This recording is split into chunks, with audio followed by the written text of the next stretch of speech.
William Carlos Williams' 1928 poem, On Gay Wallpaper, is a hypnotic meditation on decorative abstraction.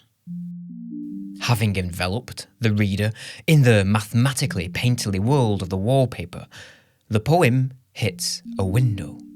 The ruled lines come to a stop. Daylight blows in. The sound of the rain breaks the silence. Abstract eternity meets the transitory, sensible world. The window is the dramatic climax of the poem, its release. But before we get there, we also bump into the ceiling. The room acts like a container, a three-dimensional frame for a painted universe of silver lines and roses, though the pattern also implies its own infinite continuation in a space beyond the room. The wallpaper is part of the room, yet it's also somehow an alternative to the room, reconditioning it, dazzle-shipping it. But, as with the still debatable tactical effectiveness of such vessels, rather than obscuring the room, it actually makes it more visible, more real. In Williams's poem, it's the decorative abstraction of the wallpaper which allows us to truly see both the room and the rainy light from the window, to fully encounter the world. Like a T-Rex who can't see you if you don't move, art posits that we can't truly see that which hasn't been fiddled with. By extension, rather than something ancillary or additive, decoration becomes an essential service, a self-effacing reminder of our embodied consciousness in the sensible environment. A memo written not on the elegantly spaced Botticelli-esque dots of a Rhodia notepad, but in the repetitions of the elegantly spaced Botticelli-esque dots themselves. At the same time, Williams's wallpaper opens into its own mysterious space. We might think of Matisse in his hotel room in Nice, or staring at his Persian carpets, disappearing into the furnishings like a bourgeois mystic. The poem is essentially an extended description of commercially printed wallpaper and its chintzy motifs, but in context feels like a journey into some mystical realm. A virtual, numinous space, closer to a mandala perhaps, or Giotto's vaulted infinity pool at Scrovegni. A place where heaven is a pattern on a ceiling. Or perhaps it's something more internal, an inner space, lined and patterned, like the backs of our eyelids when we look at the sun, or the clouds of purple and green when we open them up again. At once completely phantasmagorical, illusory, but also emphatically physical, carnal. It's a feeling familiar from moments of distracted absorption in childhood, staring at patterns on curtains, or picking at wood-chip walls. Moments where the world becomes the wall, and the mind becomes the picking. In H.G. Wells' The Happy Turning, the utopian endgame is to exist as beings of thought alone. A way of living, he writes, in which understanding will be the supreme interest in life, and beauty a mere smile of approval. Decorative painting, as practiced by its more philosophically devotional students, suggests the opposite, that beauty should be the supreme interest in life, and understanding a mere smile of approval. Painting nerds received a copy of Wells' book in hospital, along with the collected writings of Richard Prince and R.D. Laing's Knots. We do not make art, Prince writes. We modify fabrication into a temporary refuge that gives the appearance of order. All expressions and all forms point to the expressionless, and the formless, writes Laing. Every expression and every form is to what is expressionless and formless what a finger is to the moon. In Dante's Paradiso, Beatrice points to the spots on the lunar surface, asking the poet what he thinks they really are. She somewhat smiled and spake, "If mortals err in their opinion, when the key of sense unlocks not, surely wonder's weapon keen ought not to pierce thee, since thou findest the wings of reason to pursue the senses' flight are short." She tells him that both rational and sensory knowledge are insufficient tools with which to grasp the realities of the heavens. But in the end, her explanation makes as little actual sense as the one she refutes. Laing again. All forms point to the formless is itself a formal proposition. The statement is pointless, the finger is speechless. And yet, here we are.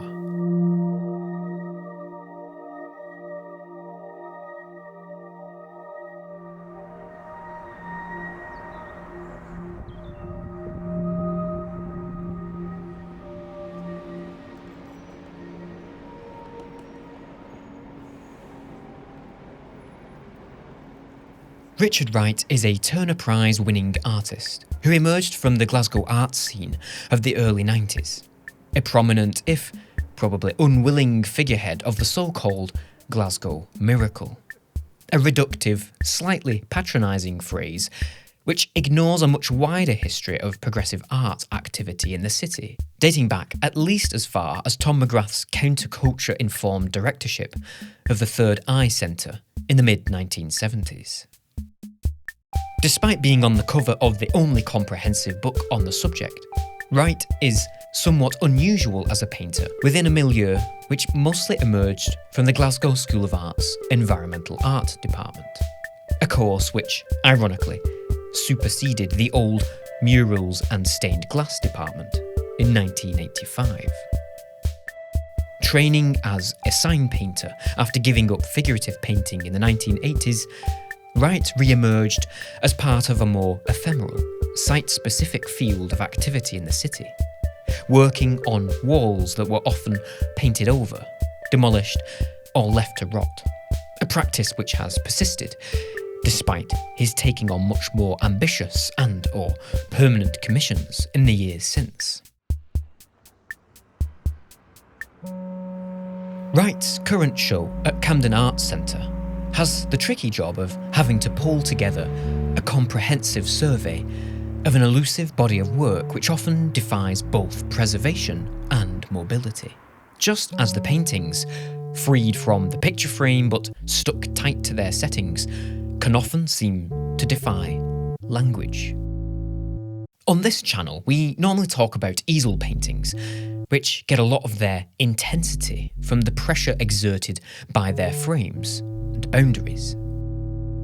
But Wright doesn't make easel paintings, or even conventional murals, which generally occupy a clearly defined area of rectilinear real estate. The exact size and heft of his painting is much more nebulous, often dispersed across a space like a filter or a series of annotations. Playing with decoration's ability to disappear into an architectural context, or to fundamentally alter it, the way it can command or excuse itself from our attention. Though it's frequently too agitative to work as pure decoration, at times spreading through the room like a virus.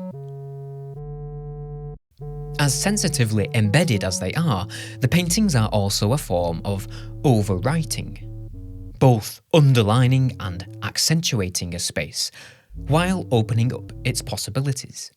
In the same way, handwritten marginalia can offer both complementary and/or alternative readings to a text. William Blake, an early influence, was not only a mystic illuminator, but also a frequent botherer of margins.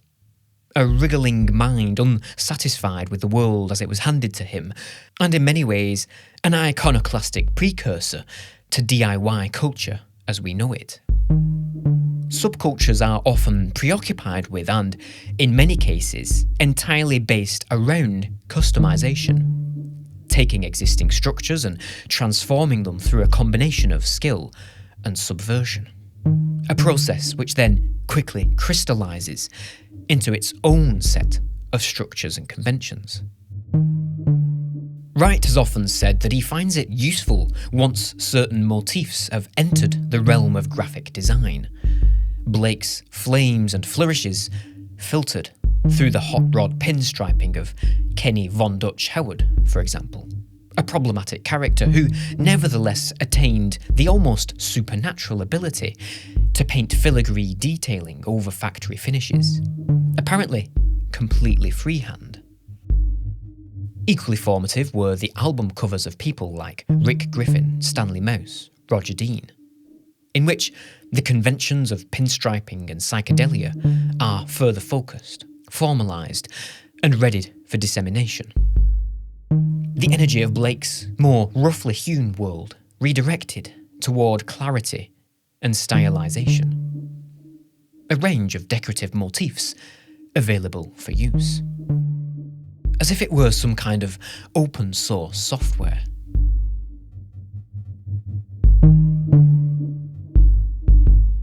In this sense, Wright's perhaps closer to the tightly wound precision of the German romanticist and colour theorist Philipp Otto Runge, an artist apparently very important to Richard Tuttle, a fact which is interesting and exciting, even when we read his 2011 Brooklyn Rail essay on why, and come out hardly the wiser.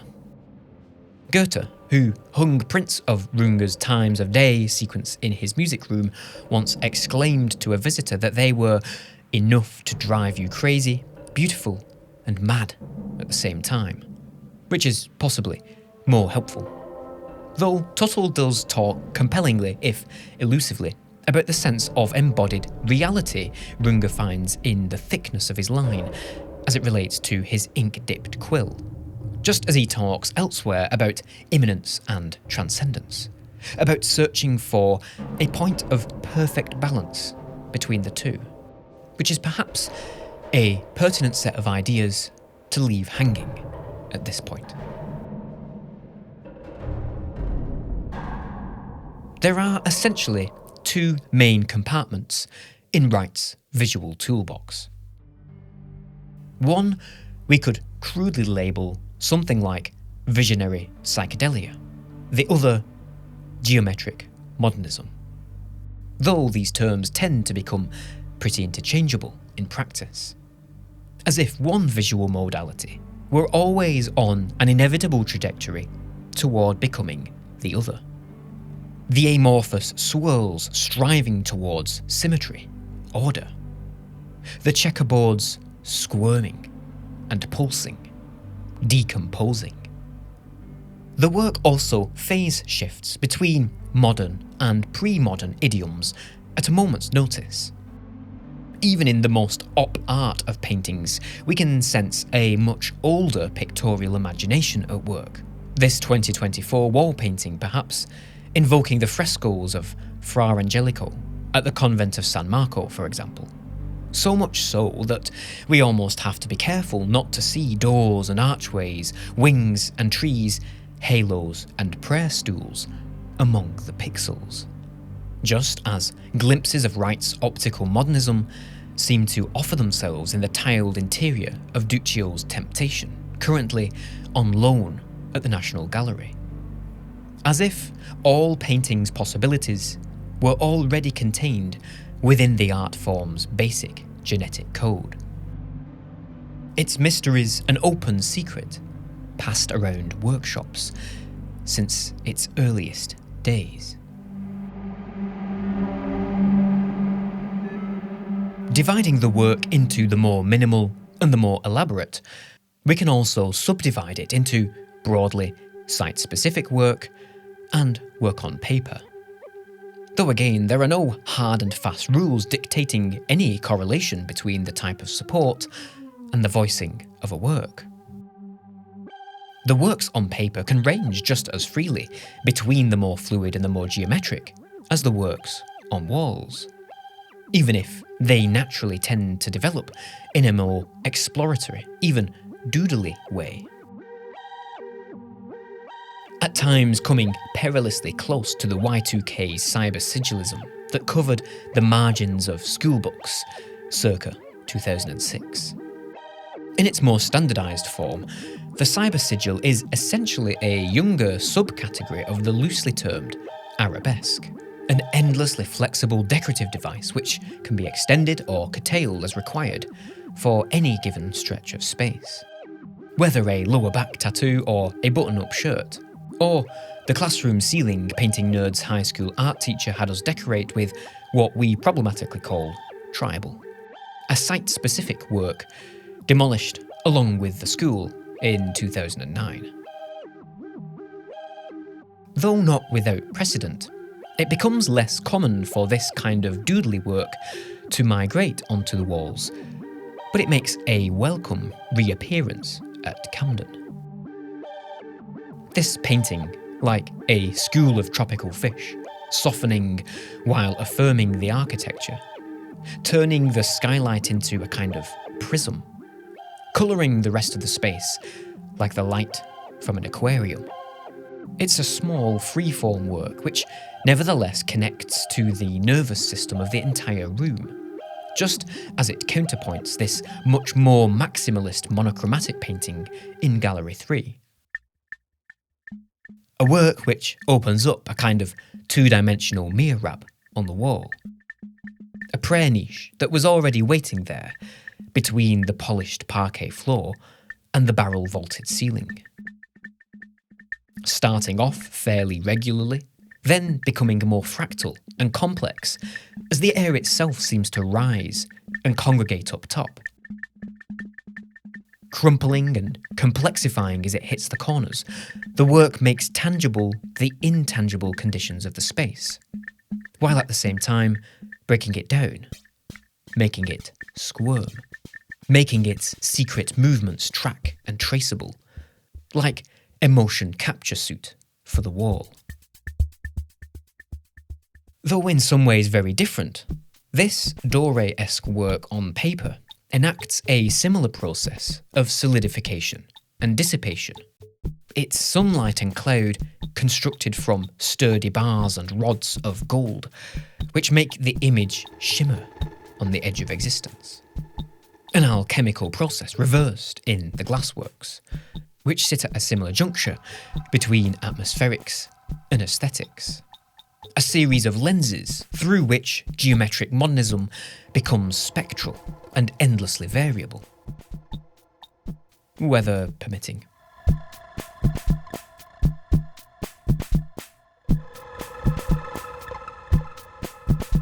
Drawing on a vast field of visual history, there's a mix of aestheticism and asceticism, popular design and artisanal devotion to the work, as if Peter Saville or Barney Bubbles worked in 15th century Florence. Or Piero della Francesca freelanced for Factory Records. Glasgow itself is a strange mix of brutalist modernism and Gothic revival. As locals, it's hard not to speculate about the influence of the city's distinctly Victorian eclecticism on the work. But then again, Wright's painting funnels countless cultures and moments of aesthetic thought down its infinite spiral. His 2023 text, No Title, movingly describes the things he loves, drawing an elliptical line between the early Renaissance masters and everything from the durational endurance works of Chris Burden to the body-centered practices of the Brazilian neo-concretist Lygia Clark, an artist with whom Wright shares obvious and probably very intentional formal affinities. Though the implications of her post-painting career are perhaps more profound. The neo-concretists sought to rid abstraction of its ingrained mythologies of the cosmic, the eternal, the transcendent, finding profundity instead within the terms of its blunt reality. The most eloquent summary of their aims can arguably be found in Clarke's celebrated bichos, or critters, metal sculptures shaped like paper fortune tellers, intended to be manipulated and reconfigured by the viewer. In such works, high modernist abstraction circles back to the dynamic body in time. Formal austerity becomes something literally playful. It's still abstraction with one foot in Mondrian, but more boogie-woogie and less theosophy. Less about viewers and makers and more about beers. As Wright says of his time-consuming yet often transitory practices, it stops being about images and starts being about being. Time started to be the principal material of my activity, and painting became a way of moving. Clarke would gradually walk away from conventional form altogether, eventually working in what we might traditionally call therapy rather than art. Yet, Wright remains a firm believer in the embodied consciousness of painted marks, not, importantly, made mechanically or even by stencil, but by hand. And not importantly, concerned with the expressiveness of those marks made by the hand, which he all but excises, but with the recognition that the hand making the marks is the expression, like Laing's finger pointing to the moon. Crucially, the large-scale works on walls are always constructed out of fully saturated, non-articulative marks. That they are there is about all we can say of them. There's a purposeful avoidance of anything remotely like the stunningly brushed-away angel in Giotto's Joachim's Dream, a moment of visual coloratura, rare in fresco painting. But then, wall painting generally tends to avoid such quote-unquote painterliness, a display of energy which makes complete sense within the reverse Faraday cage of the picture frame, as it does in Giotto's implied panel, but which tends to look inappropriate, if not completely ridiculous, floating across a wall. Even in the relatively cagey paintings of Luc Tuymans, it just doesn't work. His recent commission at the Louvre never looking like anything other than one of his oil paintings accidentally made on the wrong surface. Walls ask a wholly different touch from the painter, perhaps something to do with their solid immobility, as if their sheer heaviness must be offset by a quiet sublimation of any heavy-handedness on the part of the artist, matched, paradoxically, by a certain sure-handed precision and a clarity of purpose. A reduction of means is required, which in Wright's case means not only reducing the painted mark entirely to its colour and shape, but also strictly limiting the range of colours and shapes in play throughout a work. The game being to begin with one idea and restrict its development to one or two operations, after which, he says, there's just too much counterpoint. This too much counterpoint is something Matisse wrestled with in his later years. Reviewing the MoMA cutouts show for the London Review of Books in 2014, T.J. Clarke quotes a letter of 1945 in which the artist writes, "Paintings seem to be finished for me now. I'm for decoration. There I give everything I can. I put into it all the acquisitions of my life. In pictures, I can only go back over the same ground." Almost as if playing out his own personal death of painting crisis in the mid-1940s, Matisse, having given so much, grasps for something both solid and apparently low stakes. Clarke sees this as a loss, that in taking up pure colour and hard edges, Matisse has cut himself off from the infinite play of gradation, suggestion, ambiguity, the play of touch, density and physicality on colour, the too much counterpoint that Wright wanted to exorcise. But that's only one way of looking at it. Another is to see it as a final plunge, essentially, into the virtual, the retinal, into generating from the most concrete of parts, the most apparitional of wholes. The work a thing thrown up between the base material and the mind of the viewer. Perhaps something like the perfect midpoint between Immanence and Transcendence, which Tuttle found at the end of Runge's quill. Whether or not this seems like so much philosophical hot air is up to the viewer. But it's also paradoxically made both all the more concrete and all the less weighty by the work's temporary nature. As if Maurice Merleau-Ponty wrote the phenomenology of perception on a pair of exploding Oakleys. We don't have to worry too much, as it'll all be gone soon. But that gone soon is also a material in the work. A ghostly pigment from the future, powdered into the present. Eternity is in love with the productions of time, Blake wrote in The Marriage of Heaven and Hell. But Wright has a far more frosty relationship with posterity. As the site-specific work mostly exists in documentation, it's more like the record of an event than a representation of an object.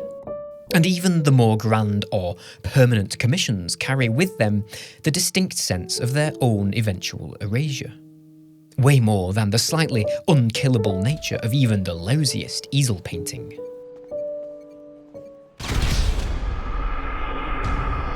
In a way, it's a form of painting which can forgive itself, since it isn't planning on sticking around.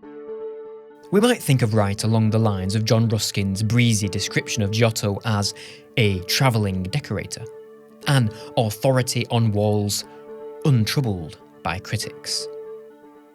And perhaps the work does evade the normal judgments of painting criticism, the standard metrics of which don't seem to apply or much matter.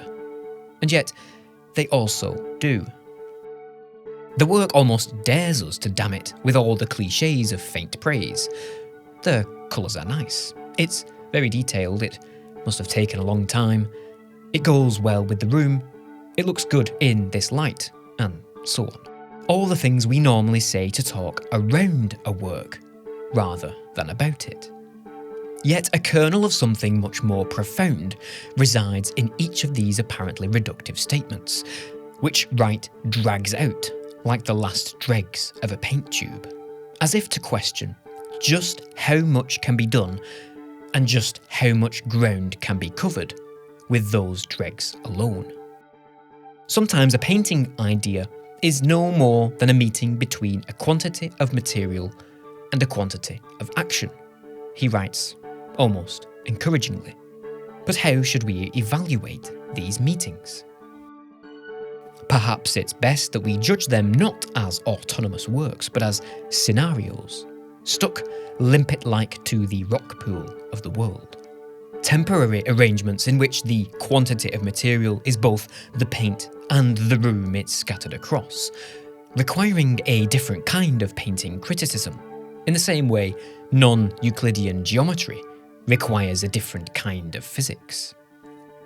A roaming criticism concerned not with the articulation of ideas or expressive depth, but with painting at both its most literal and its most sensorial, a decorated surface which sends us back to the world, both of us somehow changed.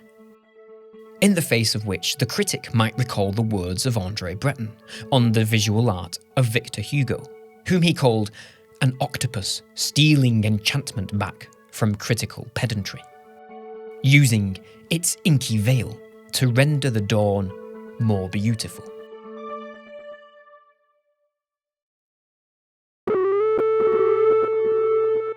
In wristwatch nomenclature, extra features like calendars or alarms are known as complications.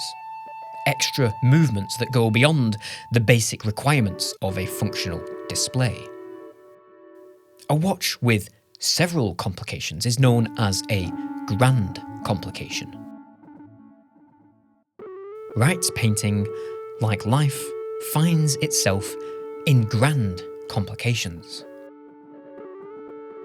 Rather than the four sides of a mobile frame hung on a wall, he composes within and across the affective terrain of a space, embracing its wider series of increments, divisions, interruptions, its passage through time, its fixed geographic location, its coexistence with the weather, with the air.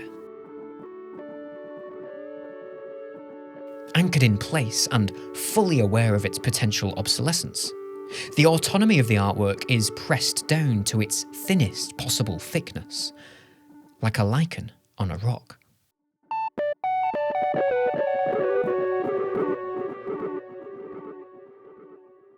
The statement is pointless. The finger is speechless. And yet, here we are.